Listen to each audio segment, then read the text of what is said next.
बाबा की जय। अवतार मेहर बाबा की जय। अवतार मेहर बाबा की जय। Beloved God, help us all to love you more and more and more and more and still yet more till we become worthy of union with you, and help us all to hold fast to Baba's daman till the very end. Avatar Meher Baba ki jai.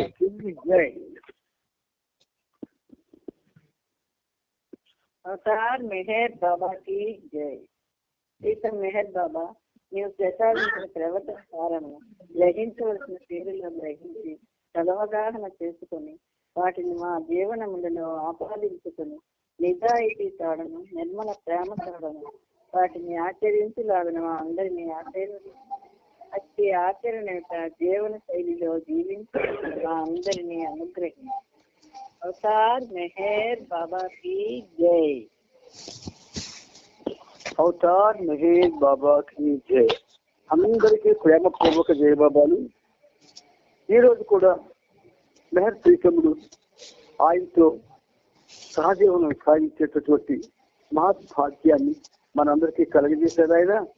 అందుచేత ఆ ప్రీతములకి మనందరి తరపున, ప్రపంచ భక్త కోటి తరపున శత సహస్ర కోటి పాదాభివందనాలు చేస్తూ ఈరోజు మన నాన్న ఇప్పుడు మనం 4150 ఆపుకున్నాం. 150లో ఫస్ట్ పేర్ అయ్యా. ఫస్ట్ పేర్ అయింది. ఫస్ట్ పేర్ అయింది. కంటిన్యూ చేసింది నాన్న. జై బాబా. అవతార్ మెహర్ బాబా కి జై. జై. నిన్న మనం నిస్వార్థ సేవ గురించి, నిస్వార్థ సేవ అనే కర్మయోగానికి చెందిన 2 విషయాల గురించి, ఆవశ్యకత గురించి చదువుకున్నాం. దాని కంటిన్యూషన్. అందువలననే మానవాళి యొక్క భౌతిక అవసరాలను తీర్చడమే కాకుండా వారికి ఆధ్యాత్మిక ఉన్నతికి కూడా సహాయపడాలని, అదొక్కటే మానవులకు అందివ్వగల సహాయమని పరమగురువులు చెబుతారు. అంతేగాక వినికిడి జ్ఞానం, ఇతరులు చెప్పడం వల్ల కలిగే అవగాహన ద్వారా కాకుండా ప్రత్యక్షంగా పరిపూర్ణమైన నిజాయితీతో భగవంతుడి గురించి తెలుసుకోవడమే జీవిత పరమార్థమని ప్రజలు గ్రహించేలా చేయడం కూడా వారికి ఇవ్వగల సహాయమేనని సద్గురువులు సూచిస్తారు. సహాయం అవసరం ఉన్న వారికి ఇతరులకు ఏదైనా చేయాలని అనిపిస్తోంది కదా, ఇతరులకు సహాయపడండి. అది నిజానికి చాలా మంచి విషయమే. కానీ దానిని ఎలా చేయాలో తెలుసుకోకుండా చేస్తే మాత్రం మీరు చిక్కుల్లో పడే అవకాశం ఉంటుంది. ఆ తరువాత వారికి బాబా తన భవిష్య ప్రణాళికల గురించి ఇలా వివరించారు. జూన్ 15వ తేదీ నుండి జూలై 15వ తేదీ వరకు ప్రేమికులతో సమావేశాలు లేనప్పుడు, అంతేగాక ఇతరమైన పనులేవి లేనప్పుడు 2 విషయాలపై దృష్టి పెడతాను. అవి భగవంతుని 10 దశలు అనే పుస్తకం విషయంలో పనిచేయడం, భగవంతుని చేరుకునే మార్గానికి సంబంధించి 4 అంశాలకు ప్రాతినిధ్యం వహించే ఇక్కడి ఆధ్యాత్మిక కేంద్రం గురించి ప్రణాళికను తయారు చేయడం. ఈ సెంటర్లోని 4 కేంద్రాలు: 1 సూఫీ విధానానికి చెందిన కేంద్రం, 2 దివ్య ప్రకాశం లేదా ఆత్మజ్యోతిని పొందాలనుకునే వారి కోసం సంపూర్ణ పరిత్యాగానికి సంబంధించిన కేంద్రం, 3 నేను రూపొందించిన పద్ధతిలో ప్రజలకు నిస్వార్థ సేవ చేసేందుకు కేంద్రం, 4 ప్రపంచంలో నివసిస్తూనే నిస్సంగత్వం అనగా దానికి అంటిపెట్టుకోకుండా ఉండాలని డిటాచ్మెంట్ కోరుకునే వారి కోసం ధ్యానము మొదలైన ఇతర ప్రక్రియల సాధన కోసం కేంద్రం. నా మార్గదర్శకత్వంలో ఈ సెంటర్లో 4 కేంద్రాలు ఏర్పడి పనిచేయాలి. ఇక్కడ పరమసత్యాన్ని ప్రతి సాధకుడు పొందగలడు. దీనికోసం చాలా ధనం అవసరం అవుతుంది. నేను పేదవారిలోకెల్లా కడు పేదవాడిని అయినప్పటికీ నా అరచేతిలోనే భగవంతుడు యావత్తు విశ్వం ఉన్నాయి. ధనం వస్తుంది పోతుంది. నేను మౌనం వహించినప్పటి నుండి ధనం తాకడం లేదు. ఈ కేంద్రంపై ఎలిజబెత్ చాలా ఖర్చు చేసింది. ఇప్పుడు ఆమె వద్ద కొంచెం డబ్బు మాత్రమే మిగిలి ఉంది. కానీ నేను కోరుకున్న విధంగా భగవంతుడు అన్నింటినీ ఏర్పాటు చేస్తాడని నాకు తెలుసు. ఇక్కడ నేను 4 కేంద్రాలను ఏర్పాటు చేస్తాను. ఒకటి ధ్యానం కొరకు, రెండవది సేవ కొరకు, మూడవది పరిత్యాగం కొరకు, 4వది జ్ఞానం కొరకు. ఈ 4 నా ప్రత్యక్ష పర్యవేక్షణతో నెలకొల్పబడతాయి. జూలైలో నేను వెనక్కి వెళ్ళిపోతాను. నవంబర్ 15వ తేదీ నుండి నా ప్రేమోజ్వల జీవితం, ఫెయిరీ లైఫ్ ప్రారంభమవుతుంది. నా అసలు జీవనానికి ఇది పరాకాష్ట. నా భౌతిక దేహం హింసాపూర్వకంగా ఛేదించబడి నా ఈ జీవితం ముగిస్తుంది. నాకు అలాగే అనిపిస్తున్నది. ఈ పని నేను నిర్వహించాల్సిందే. భగవంతుడు పరిపూర్ణమైన పరిశుద్ధుడు, పరిపూర్ణమైన నిజాయితీ గలవాడు. ఆయన పట్ల మన ప్రేమ కూడా అంతటి నిజాయితీ కలిగి ఉండాలి. ఈ విషయంలో ఎంత మాత్రం రాజీ పడకూడదు. మీరు ఇతరుల సంతోషం కొరకు ఏ రకమైన సహాయం చేసినా మీ మనసులో అలా సహాయం చేస్తామన్న కనీస స్పృహ కూడా ఉండకూడదు. అలాగైతేనే మీరు సహాయం చేసినప్పుడు మీరు సహాయం పొందిన వారు కూడా క్షేమంగా ఉంటారు. మీరు సంతోషిస్తారు, వారు కూడా ఆనందం పొందుతారు. ఇది చాలా అరుదు. భగవద్గీతకు, వేదాంతవాదానికి మొత్తం ప్రాతిపదిక ఈ నిస్వార్థ సేవే. ఇతరులను సంతోషపెట్టు, కానీ ఏ విధమైన ప్రతిఫలాన్ని గురించి పట్టించుకోకు. తిరిగి వారి నుండి సహాయం పొందాలని ఆలోచించవద్దు. మే 11వ తేదీ మధ్యాహ్నం ఇంకా చాలా మంది ప్రేమికులను బాబా కలుసుకున్నారు. ముందు రోజు దర్శనం పొందడానికి వచ్చిన వారిని పిలవడంలో జరిగిన పొరపాటు కారణంగా ఏగ్నెస్ బోర్న్ అనే మహిళను పిలవలేదు.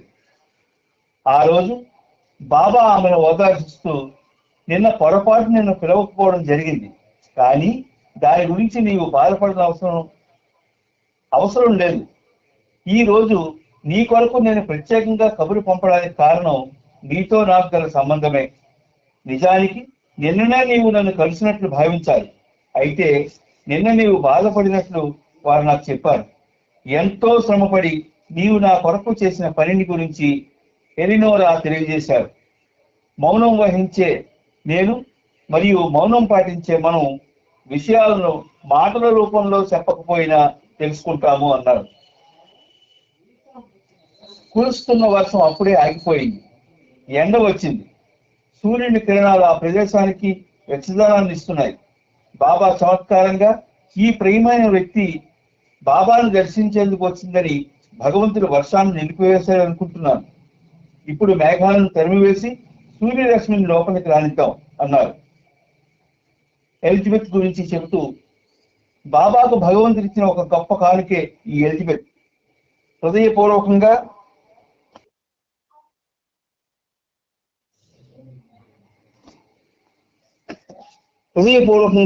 ఈ మాట నేను చెబుతున్నాను అన్నారు. నోరినా బాబా హృదయంలో ఉంది. బాబా ఆమె బాబాను వదిలిపెట్టి ఉండలేదు. బాబా కూడా ఆమెను వదిలిపెట్టలేదు అంటూ లియనారా నికోల్సన్తో బాబా సాయంకాలం 4 గంటలకు చెప్పారు. స్త్రీలలో కొన్ని అనుమానాలు రేకెత్తాయి. లియనారా మనసులో నీ సందేహాల గురించి బాబా ఇలా సలహా ఇచ్చారు. నువ్వు అప్పుడప్పుడు సందేహించిన నన్ను ప్రేమిస్తూనే ఉండు. నీ మనసులో శంక తలెత్తినప్పుడు నేను బాబాను నిజాయితీగా ప్రేమిస్తున్నానని, బాబా కూడా నన్ను ప్రేమిస్తున్నారని బాబాయే చెప్పారు కదా. కాబట్టి నేను ఆయనను సందేహించకూడదు, ఇంకెప్పుడు ఆయనను సందేహించను అని నీకు నీవే చెప్పుకోవాలి. ఈరోజు సాయంత్రం 5:05 లగూన్ కేబిన్ లో నడి వయసులో ఉన్న మైకేల్ మరియు అతని భార్య ఏన్ కోహెనవ్ ను కలుసుకున్నారు. వారికి బాబా 3 రకాల దృఢ విశ్వాసాల గురించి వివరించి చివరిగా ఇలా చెప్పారు. అప్పటికే గమ్యాన్ని సాధించిన వ్యక్తికి ప్రేమతో సర్వార్పణ కావడమే సాధకుడిని గమ్యాన్ని చేర్చే ఏకైక సురక్షిత మార్గం. ఆ తరువాత నీవు చేయవలసిందల్లా గమ్యానికి ఆయన చూపే దారిలో నడవడమే. నిశ్చయంగా మార్గంలో ఉన్నానా లేదా అన్న భావన అప్పుడు నీకు అవసరం లేదు.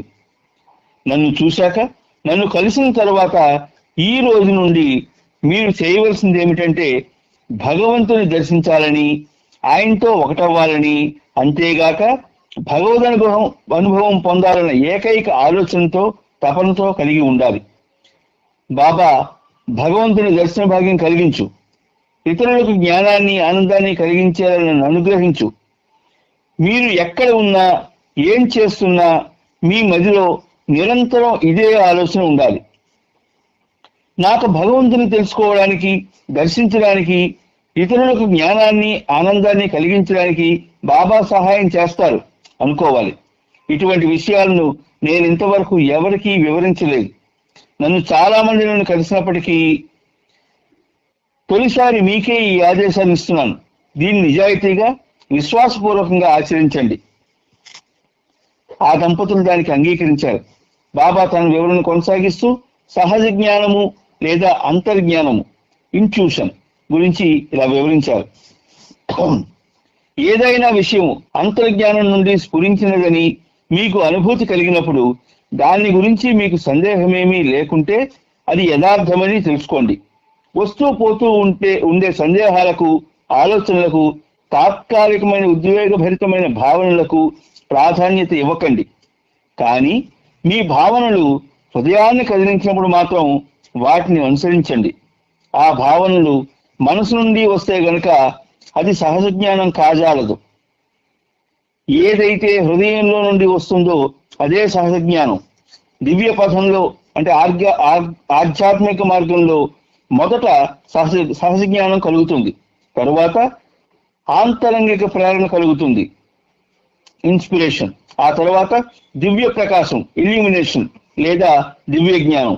చివరిగా భగవద్ అనుభవం గాడ్ రియలైజేషన్ కలుగుతుంది. నీ హృదయాన్ని కదిలించిన దేన్నైనా అనుసరించు.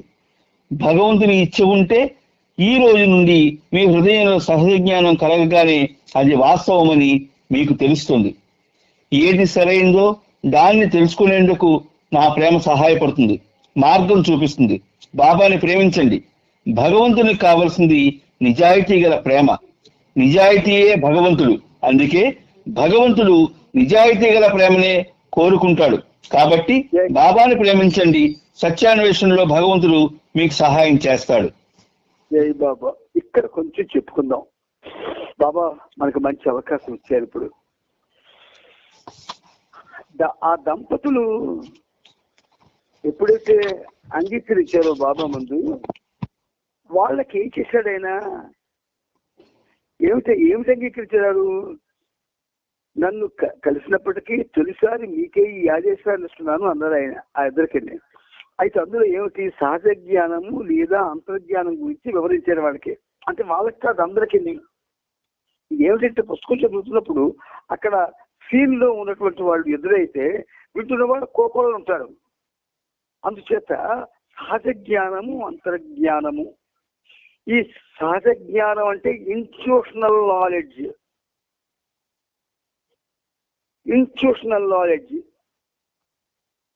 దాన్నే అంతర్జ్ఞానం అంటారు. ఈ సహజ జ్ఞానం అనేది భగవంతుడు మాత్రమే ఇస్తాడు, మరికెవ్వడు ఇవ్వలేడు. అందువల్ల దానికి బాబా చక్కని అంటే సహజ జ్ఞానం అన్నా, ఇన్స్టిట్యూషనల్ జ్ఞానం అన్నా ఒకటే. కానీ ఈ అంతర్జ్ఞానము అనేది ఆయన నుంచి మనకు రావాలి. అందుకు బాబా అంటున్నాడు, ఏదైనా విషయం అంతర్జ్ఞానం నుండి స్ఫురించినదని మీకు అనుభూతి కలిగినప్పుడు దాని గురించి మీకు సందేహమేమీ లేకుంటే అది యథార్థమని తెలుసుకోండి అంటాడు ఆయన. అంతర్జ్ఞానం అంటే ఒక విధంగా భగవంతుని యొక్క చొరవతో వస్తుంది. అది ఇన్స్టిట్యూషనల్ నాలెడ్జ్. అది ఆయన చొరవ తీసుకోవడం తప్ప జరిగేది పని కాదు. అది ఉదాహరణకి, బాబా నేను నిరంతరం నేను నామం చేయలేకపోతున్నాను బాబా, నాకు సాధ్యపడడం లేదు, నేను ఏదో అలాగా జ్ఞాపకం చేస్తున్నాను, లేకపోతే లేదు బాబా అని మనం బాబాతో అన్నాం అనుకోండి. అలాగే ఎవరైనా అన్నా అనుకోండి, లేకపోతే అలా మనసు మీద పరుగులు పోయారు అనుకోండి. అప్పుడు బాబాకి మొదట చెప్పండి, నాకు చేయలేకపోతున్నాను బాబా, నేను చేయలేకపోతున్నాను బాబా అన్న మాటలు ఆయన వింటాడు. విన్నప్పుడు ఏం చేస్తాడు ఆయన? నేను చేయలేకపోతున్నానని నిస్సహాయత నువ్వు ఆయన దగ్గర తీసుకున్నావు కదా, అడ్మిట్ అయిపోయావు కదా. అప్పుడు ఏం చేస్తాడు నీకు? దేని గురించి అయితే నువ్వు మదన పడుతూ ఉన్నావో ఆ మదన పడుతున్న దాన్ని ఆయన నీకు గుర్తు చేస్తాడు. అది సహజ జ్ఞానం. అంచేత దాని గురించి నీకు సందేహం లేకుంటే ఇక ఆయన నీకు స్ఫురణ కలిగి చేసినప్పుడు మరి సందేహం ఎందుకు పడతావు? సందేహం పడ్డావంటే నీ విశ్వాసం మీదే నీకు విశ్వాసం కరెక్ట్గా బాబా ఎందుకు లేనట్టే. అంచేత అది యథార్థమనే తెలుసుకోండి అంటున్నారు. లేకుంటే యథార్థం. నీకు సందేహం లేకపోతే అది యథార్థం, ఇంట్యూషన్ నాలెడ్జ్. లేకపోతే నీకు తెలియకపోతుంది. అందుకని మనకి మన జీవనంలో బాబాతో గడిపే జీవనంలో కొన్ని మనకు స్ఫురిస్తాయి. చూడండి, పరీక్షల ముందు పిల్లలకి వాళ్ళకి ఇది పడుతుందేమో ప్రశ్న, దీనికి ఆన్సర్ రాయాలి. అలాగే డాక్టర్కి ఈ వ్యాధికి ఇలా నేను చేస్తాను ఏమవుతుందేమో అన్న ఒక ప్రశ్న జ్ఞానం వస్తుంది. అది సహజ జ్ఞానం కాదు. అదేమిటది? ఒక విధంగా ప్రాక్టికల్ నాలెడ్జ్. అంటే 10 సార్లు ఒక పని చేస్తే, ఒక ఆపరేషన్ చేస్తే ఆ డాక్టర్ దాని ముందు ఒక ఖచ్చితమైనటువంటి నిర్దిష్టమైనటువంటి నమ్మకం ఏర్పడిపోతుంది. అది చెప్తాడు ధైర్యంగా. కానీ ఇక్కడ అలా కాదు. భగవంతుడు సర్వ స్వేచ్ఛ అనుభవిస్తాడు ఆయన. ఎందుకు పనికిరాని వస్తువుని మాణిక్యం చేసేస్తాడు. బాగా గొప్పవాడు అనుకున్న వాడిని ఎందుకు పనికిరాని వాడిని చేసేస్తాడు. అంటే మనకి అంటూ ఏమి లేదు, అంతా ఆయన దగ్గర ఉంది మన సంగతంతాను. అందుకని వస్తూ పోతూ ఉండే సందేహాలకు, ఆలోచనలకు, తాత్కాలికమైన ఉద్వేగభరితమైన భావనలకు ప్రాధాన్యత ఇవ్వకండి అంటున్నాడు ఆయన. వస్తూ పోతూ ఉండే సందేహాలు సాధారణంగా బాబాలో రావు నాకు తెలిసి. ఒకవేళ అలాగే వచ్చే అంటే మాత్రం ఆలోచనలు లాంటివి కానీ అది కలిగితే అది తాత్కాలికమైన ఉద్వేగభరితమైన భావనలకి ప్రాధాన్యత ఇవ్వద్దు అంటున్నాడు. అవి తాత్కాలికంగా వస్తాయి, వస్తూ పోతుంటాయి. రేపు ఎలా చేస్తాను బాబా, నీకు జలవాళ్ళు ఇస్తే ధనడం చేసేస్తాను, పూజ చేసేస్తాను, లేచిపోతాడు. ఆ మహాతల్లి 10 గంటలకు వెళ్ళాడు. ఇప్పుడు కన్ఫర్మ్ చేసుకుంటారు లేకదు. అంచేత ఏమిటి? వాటి ప్రాధాన్యత అలా విడిచిపెట్టడమే. అందుచేత బాబా అంటారు, మీ భావనలు మీ హృదయాన్ని కదిలించినప్పుడు, అసలు మన హృదయం ఉందని మనకు జ్ఞాపకం ఉంటుంది. ఎప్పుడైనా నాకు హృదయం ఉంది, అది మువ్వుతుంటుంది, కదులుతుంటుంది అని ఎవరైనా అనుకుంటారు. ఎప్పుడే అబ్బే మనసు పనిచేస్తుంటాయి కదా. సంస్కారాన్ని కోరికల కింద మలిచి కోరికలు మళ్ళీ మన కోరికలకు బానిస చేసి ఆ కోరికలు తీసుకోవడానికి నానా యాత్రలు పడడం, ఒక తిరగకపోతే ఏడవడం, దుఃఖపడడం. అంటే ఈ ప్రాసెస్ వేరు. ఇది మనసు తాలూకా ప్రాసెస్. మనసు పనిచేసినంత కాలం హృదయం పనిచేయదు. మనసు పనిచేసినంత కాలం హృదయం పనిచేయదని బాబా చెప్పారు. కాబట్టి ఇది వేసి మనసు పని ఆపాలి. నువ్వు మనసు పని ఆపినప్పుడు హృదయం పనిచేస్తుంది. హృదయం పనిచేస్తే ఏమవుతుందంటే నీకు హృదయం కదిలించినప్పుడు, హృదయం ఎప్పుడు దొరుకుతుంది? మనసు పని ఎప్పుడైతే ఆగిపోతుందో, మనసు పని ఆగదు, ఎత్తు పరిస్థితులు ఆగదు. కానీ ఒక వినకూడని వార్త విన్నప్పుడు చక్కర మనసు స్తంభించుతుంది. వినకూడని వార్త విన్నప్పుడు మనసు స్తంభించిపోతుంది. అలాగే నువ్వు ఎక్స్పెక్ట్ చేసింది జరిగిపోయినప్పుడు మనసు పనిచేయదు. అలాగే బతికుంటే దుఃఖంగా ఉన్నాడు, వీడు ఎన్నాళ్ళైనా బతుకుతాడు అని చూసి అనుకుంటారు, చక్కర మరణాలు చచ్చిపోతాడు. అంటే ఇవన్నీ ఏమిటన్నమాట? ఒక విధంగా హృదయాన్ని కదిలించే ఆలోచనలు, భావాలు. అందుచేత కదిలించినప్పుడు మాత్రం, నీ భావనలు హృదయాన్ని కదిలించినప్పుడు మాత్రం, అంటే ఇవన్నీ కాదు మరి ఏది కదిలిస్తాయి మనకి? అలాగ మనం బాబా దగ్గర కూర్చొని ప్రేయర్ చేసుకొని అలా వెళ్ళేసరికి వెనకట్ల బాబా నిలబడ్డట్టుగా ఒక ఆలోచన వస్తుంది. ఎప్పుడైతే గాఢంగా ప్రేయర్లో మనం విలీనం అయిపోతామో, ప్రేయర్లో మనం ఒకటైపోతామో, ఆ భావనతో, ఆ అనుభూతితో తిరిగితే, ఇలా తిరిగేసరికి బాబాయ్ అనుకున్నట్టు అనిపిస్తుంది. వెంటనే వెనక్కి తీసి కనబడి ఆయన అదేం చేస్తుంది? అది హృదయాన్ని కలిగిస్తుంది. అటువంటి ఆ క్షణంలో మనసు పనిచేయదు. అందుచేత కలిసినప్పుడు మాత్రం వాటిని అనుసరించాలి. అప్పుడు అనుసరించమన్నాడు. ఎప్పుడైతే నువ్వు ఒకసారి ఏకాగ్రతతో ప్రేరి చేసి ఆ అనుభూతి నుంచి ఇలా తిరిగి నీ వెనుక బాబా ఉండాలనే భావన నీకు వస్తాను, అప్పుడు మాత్రం దాన్ని అనుసరించండి. అంటే అనుసరించడం అంటే ఏమిటి? చూడకండి వెనక్కి తిరిగి, ఆ అనుభవాన్ని దాచుకోండి. అందుచేత ఆ భావనలు మనసు నుండి వస్తే కనుక అది సహజ జ్ఞానం కాజాలదు. మనసు కూడా అలాగే చేస్తుంది. మనకి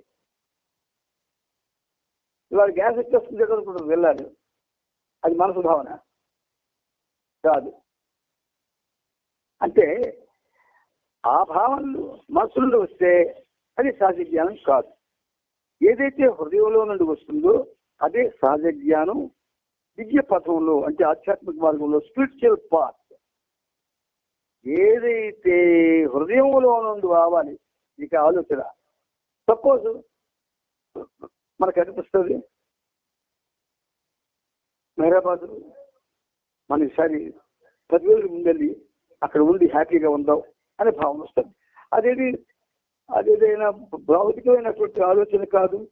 బాబా సమాజం 10,000 ముందెళ్ళి అక్కడ ఉంటాము, ఆనందంగా గడుపుతుంది, భౌతికమైనది కాదు. కానీ అది కలగడం ఒక విధంగా ఏమిటి? నీకు మనసుదా హృదయాందా? హృదయంలాగా ఆలోచించిందా మనసు అంటే మనసు నుంచే ముందు వస్తుంది. అయితే అంతకు ముందు నువ్వు బాబాతో కానీ దీర్ఘంగా సుదీర్ఘంగా ఎక్కువ టైం ఆయనతో గడిపి సడన్ గా నీకు ఆలోచన వస్తే అప్పుడు హృదయం నీకు కనిపిస్తుంది. అందువల్ల ఏమంటున్నారు? ఏదైతే హృదయం నుండి వస్తుందో అదే సహజ జ్ఞానం అంటాడు ఆయన. ఆ క్షణంలో మనకు వచ్చింది కొన్ని సహజ జ్ఞానాలు కావు, మనసు యొక్క ప్రేరేపణలు. అందుచేత ఆధ్యాత్మిక మార్గంలో అంటే స్పిరిచువల్ పాత్ మొదట సహజ జ్ఞానం ఇన్స్టిట్యూషన్ కలుగుతుంది.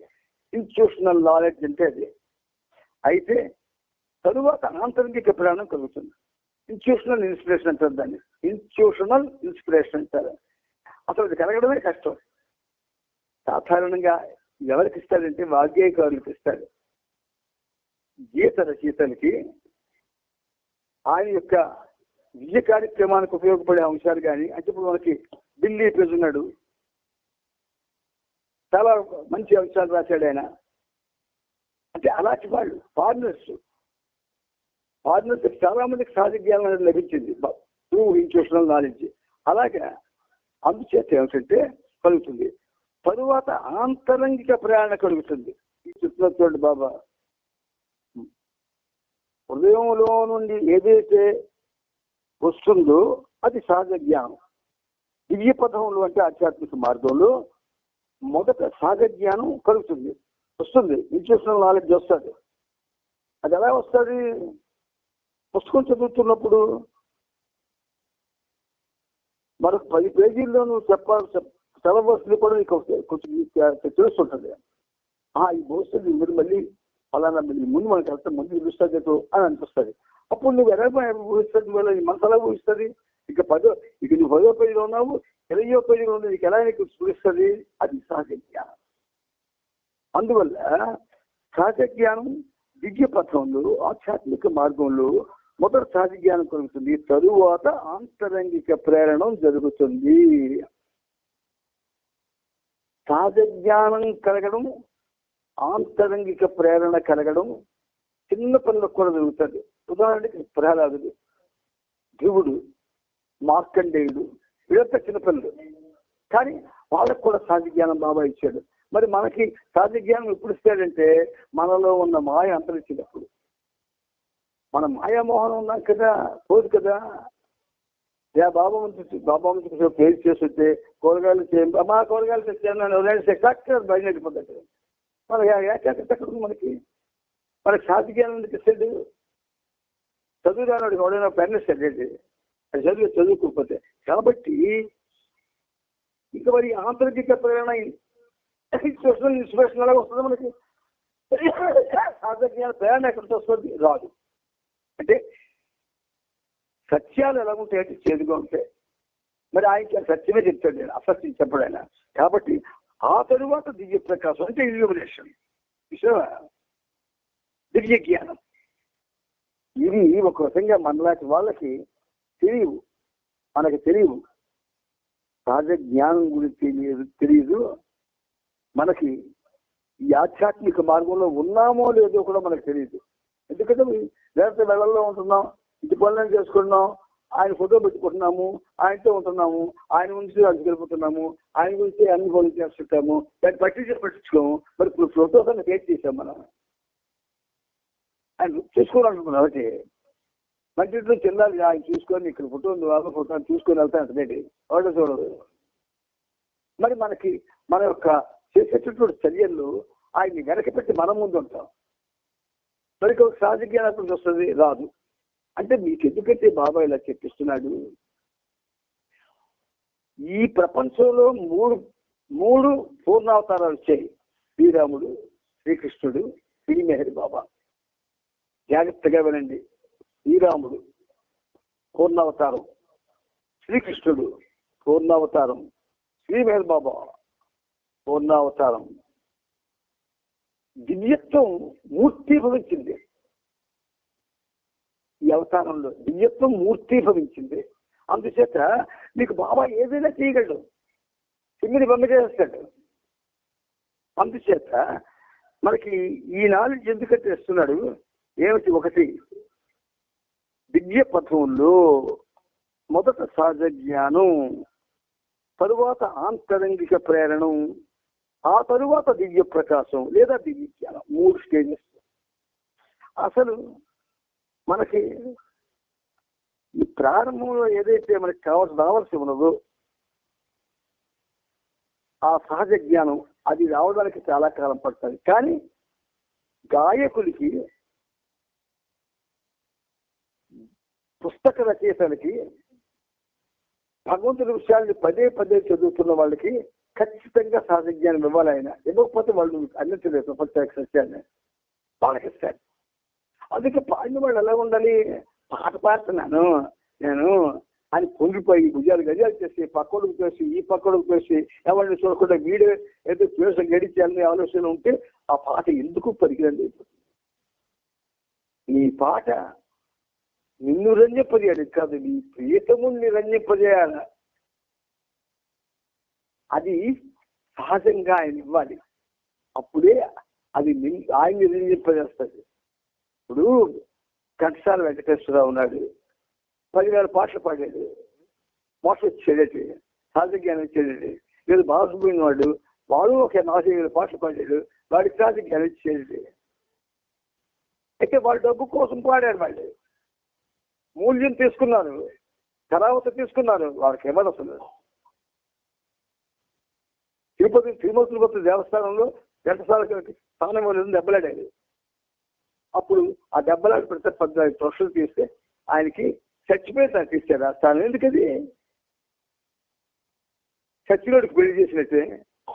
అందుచేత ఏంటంటే మనం బతుకుండగానే బాబా నుంచి మనం ఏదో పొందాలంటే నేను బాబా పరుగులు బోర పెట్టుకొని తిరిగినా, నేను బాబా పరుగులు చెప్పి బెళ్ళ పెట్టుకొని తిరిగినా నీకు ప్రయోజనం లేదు నీ లైఫ్కి. ఆయన సహజ జ్ఞానం కొంచెం పొందగలగాలి.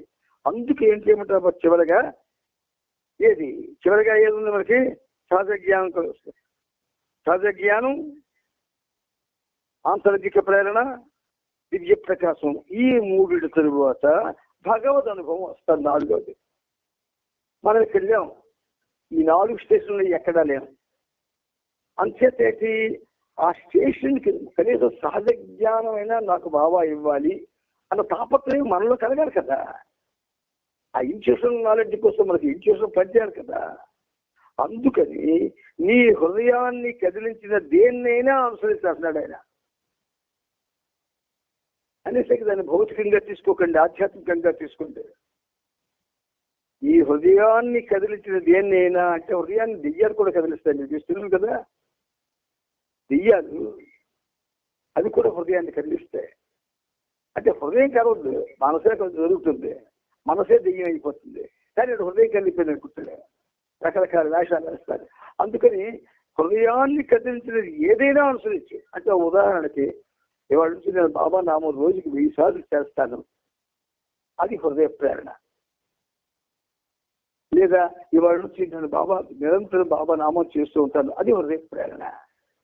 ఇలాంటి హృదయం మనకు డైరెక్షన్ ఇస్తుంది. అంతే దేనైనా అనుసరించు. భగవంతుని ఇచ్చి ఉంటే ఈ రోజు నుండి మీ హృదయంలో సహజ జ్ఞానం కలగగానే అది వాస్తవం మీకు తెలుస్తుంది. భగవంతుని కరుణ ఉంటే అన్ని సామాన్యమైన విషయం, అనన్య సామాన్యమైన విషయాలు చెప్తున్నారు బాబా మనకి. మనం సామాన్యులు. ఎందుకంటే ప్రాపంచికంలో చదువుకున్న వాళ్ళకి అనన్య సామాన్యమైన విషయాలు ఎలా తెలుస్తాయి? అందుచేత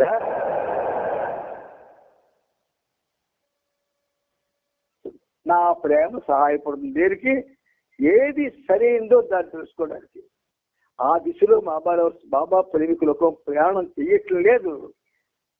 నేను ఎంచుకున్న మార్గం సరైందా కాదా, నేను చేస్తున్న సరైందా కాదా. ఇప్పుడు ఉదాహరణకి ఇప్పుడు సహజమైనటువంటి ఛానల్ బాబా ఓపెన్ చేశాడు. మనం చేస్తుంది సరైందా కాదా, మనకేమైనా ఉపయోగపడుతుందా, లేదా సహజ జ్ఞానం ఇస్తుందా అంటే ఇది ఆయన జీవిత చరిత్ర. మీలో ఒక ఆలోచన వచ్చింది, ఆయన జీవిత చరిత్ర ప్రపంచానికి అందివ్వాలి అని. అది సహజ జ్ఞానం కాదు, సహజమైన ఆలోచన. ఆలోచనలో కూడా సహజము అసహజము ఉంటాయి. అంతేతాడా అది సహజ జ్ఞానం కాదు, సహజమైన ఆలోచన.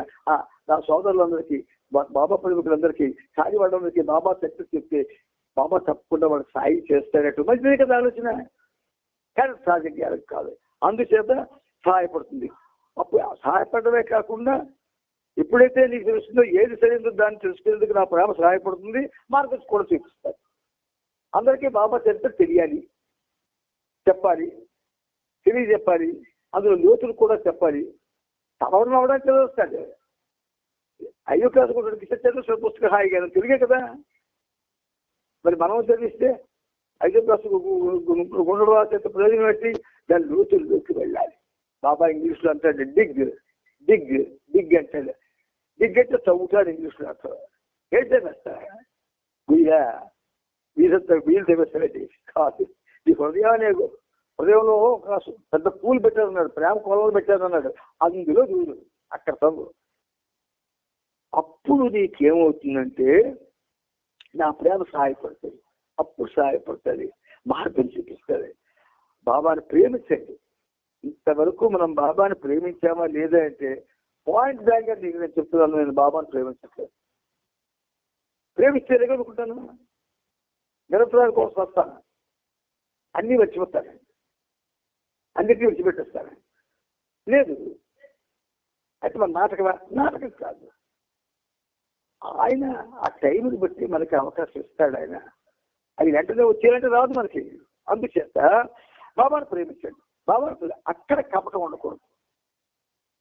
నీ హృదయంలో 80 మంది గురువులను పెట్టుకొని బాబాయ్ నేను బాబా సరికి వస్తానండి, ఎప్పుడు బాబా బాబా అంటూనే ఉంటానండి. బయటకెళ్తే నీ యొక్క కపటి ప్రపంచంలో ఉండడు, ఆయనకి ప్రపంచంలో నీ యొక్క దుర్మార్గుడు ఎవడు, నీ యొక్క దురదృష్టవంతుడు ఎవడు. అందుకని కపటం నాకు అందుకే నాకు కపటం లేని ప్రేమ కావాలన్నాడు. అందుకని భగవంతుడికి కావాల్సిన నిజాయితీ గల ప్రేమ. వెంటనే అంత గమ్మత్తుగా నాకు నిజాయితీ గల ప్రేమ. మన ప్రేమ ఆయన్ని ప్రేమించే ప్రేమ, ఆయన కోసం ప్రాకులాడే ప్రేమ, ఆయన కోసం తప్పించిపోయే ప్రేమ, అది నిజమే ఆయన వాళ్ళ. ఇవాళ బాబా కార్యక్రమం ఉందండి రండి అంటే నీకే పని లేదు ఇంట్లోనే. కానీ ఎందులో మధ్యాహ్నం పడుకోవడం అలవాట్లేదు. మధ్యాహ్నం పెట్టారండి 3 నుంచి 5 వరకు అని చెప్పానుకో, మధ్యాహ్నం ఎవరో వస్తానన్నారండి ఇంటికి, జ్ఞాపకం లేదు కానీ రాలేదండి అంటే గుడ్లే పలుకులు పోలే, నిద్ర. ఇలాంటి వాళ్ళు అందులో చూశాను నేను నా జీవితంలో. అందుకని నిజాయితీ గల ప్రేమ కావాలి. నువ్వు బాబాను ప్రేమిస్తే బాబా కోసం బతుకు, సత్య బాబా కోసం చావు. అంటే విపరీతమైన విషయాలన్నింటిలో దూరిపోయి నాటకం ఆడకూ తప్పది. నిజాయితీయే భగవంతుడు. ఇంకా డైరెక్ట్ గా చెప్పంటే నిజాయితీనే నేను అన్నాడు ఆయన. అందుకే భగవంతుడు నిజాయితీ గల ప్రేమ కోరుకుంటాడు. కాబట్టి బాబాను ప్రేమించండి, బాబాను ప్రేమించండి. సత్యాన్వేషణలో భగవంతుడు మీకు సహాయం చేస్తాడు. ఇది కూడా నాన్న శ్రీను ఈ పేర కూడా ఒకటి అందరికీ కూడా వాట్సాప్ లో పెట్టినా. ఇప్పుడు ముందుకెళ్ళు. జై బాబా. 1944 సంవత్సరం మిటిల్ బీచ్ సెంటర్ అభివృద్ధి పనుల్లో ఎలిజబెత్కి సహాయం చేస్తున్న వ్యక్తి ఫ్రాంక్ ఈటన్. ఇతను 1945 దశకం మొదట్లో మెహర్ బాబాను గురించి విన్నాడు. ఇతను కూడా మే 11న సాయంత్రం 5:30 బాబాను తొలిసారి దర్శించుకున్నాడు. అతన్ని చూసి బాబా చివరికి ఎలాగైతేనే ఫ్రాంక్ నా వద్దకు వచ్చాడు. నీ గురించి ఎలినోరా చాలా చెప్పారు. ఈ సెంటర్ కొరకు నీవు ప్రేమతో ఎంతో పనిచేశావు. నేను కూడా నిన్ను చూడాలని అనుకున్నాను. భగవంతుడి ఇచ్చ ఉంటే నీవు ఆశిస్తున్నది నీకు లభిస్తుంది అని చెప్పారు. బాబా, నీవు భగవంతుడు అని నా భార్య ఇరేన్ నమ్మడం లేదు అన్నాడు ఫ్రాంక్. దానికి బాబా, నా పట్ల ఆమెకు విశ్వాసం లేకపోయినప్పటికీ నీవు ఆమె ఎడల ప్రేమపూర్వకంగానే ఉండు. భగవంతుడు తలుచుకుంటే ఆమె జ్ఞానం సంప్రాప్తిస్తుంది. నాకు సర్వమూ తెలుసు. నీవేమీ విచారించకు. అన్నింటినీ నాకు వదిలిపెట్టు. ఎప్పటిలాగే నన్ను ప్రేమిస్తూ ఉండు. పరమాత్మ ఇచ్చ ఉంటే అన్నీ చక్కబడతాయి అన్నారు. టైం అయిపోయిందన్నా? అయిపోయింది. జై బాబా. అందరికి జై బాబా చెప్పు.